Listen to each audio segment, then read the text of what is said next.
If a single person buys the Golden Dawn, does Tibetan tantrism, anything serious, how do they protect themselves from the outside influences like that? It's not a hard question. It's none of anybody's business what you do. If you're anybody's property, you're your own property. And as such, you should do whatever you feel is appropriate for your development and well-being.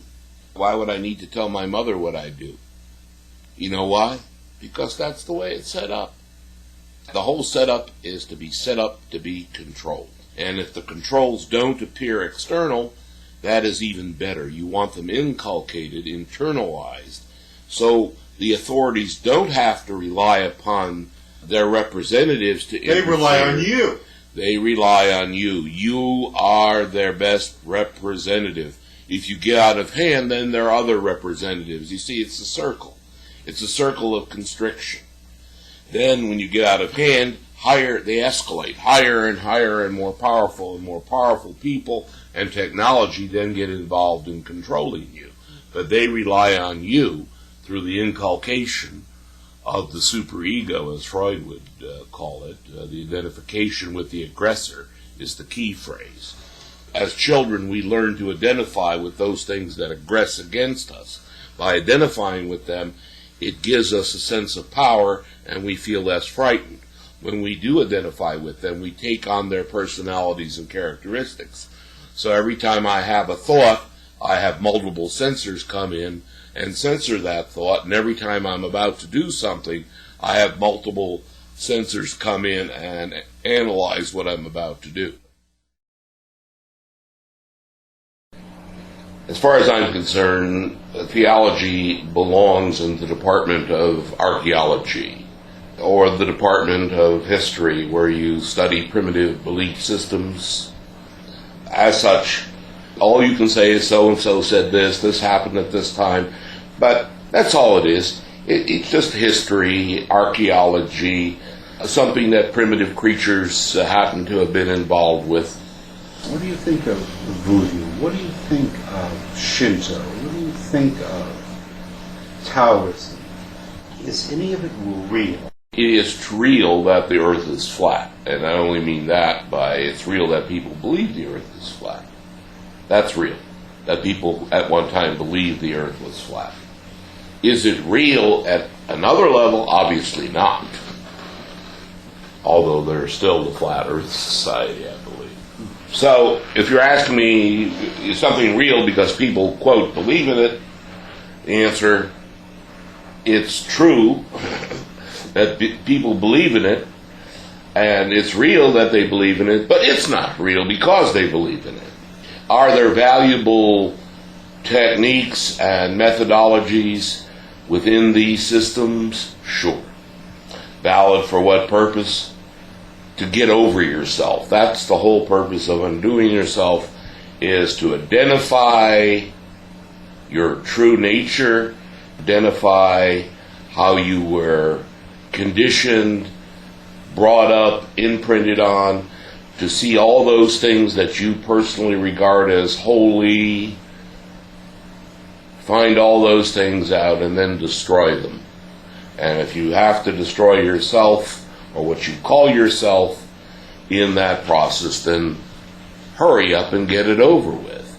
It does take a lot of work. Once you've gotten rid of the old building and much of the rotten foundation, then you're a gourmet. And I mean a gourmet of techniques. Any system that has a technique that can work for you, you steal it. You utilize it.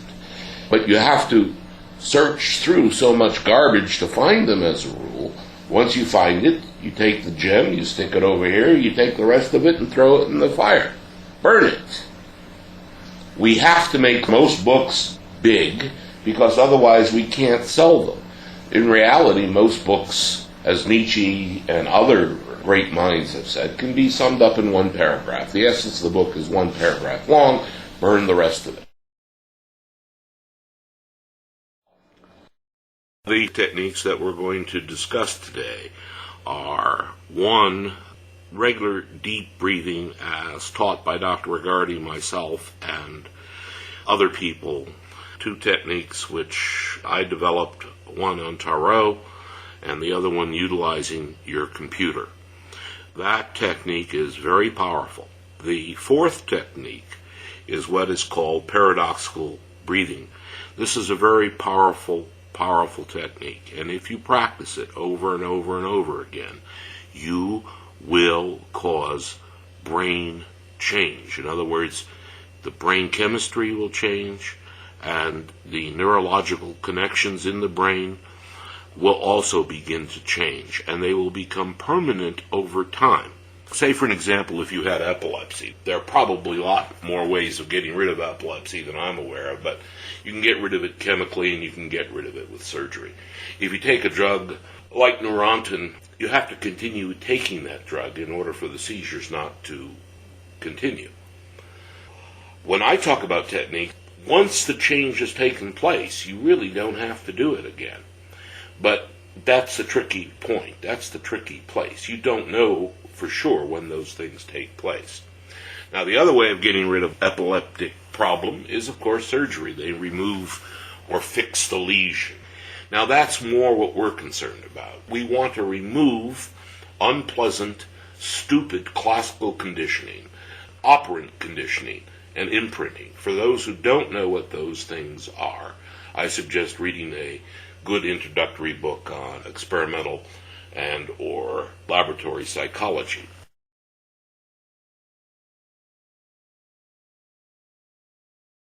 Breathing deeply is very important, and doing it correctly is even more important. So let me demonstrate. Using the stomach, diaphragm, and chest, we breathe. We do not start with the chest, we start with the lower belly. And what we do is first inhale from the lower belly,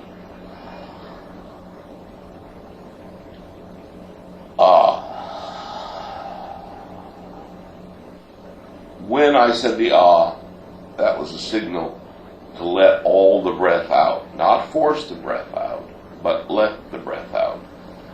Up to the point of saying I was taking the breath in from the belly into the chest. I was not forcing the chest to bring in the air. I was allowing it to rise as I moved the muscles from the lower centers to the higher centers. So we'll do that again.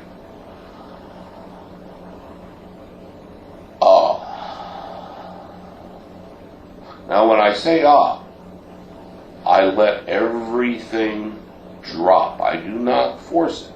I'll be repeating myself because this is so important. If you do the breathing wrong, you will not get the results you are supposed to get. We do not want to do paradoxical breathing, although that's another technique, but too complex for today. We are doing proper bioenergetic breathing, as Dr. Regardi taught me and as his teachers taught him. So again, we're going to do it. We're going to start with the lower belly.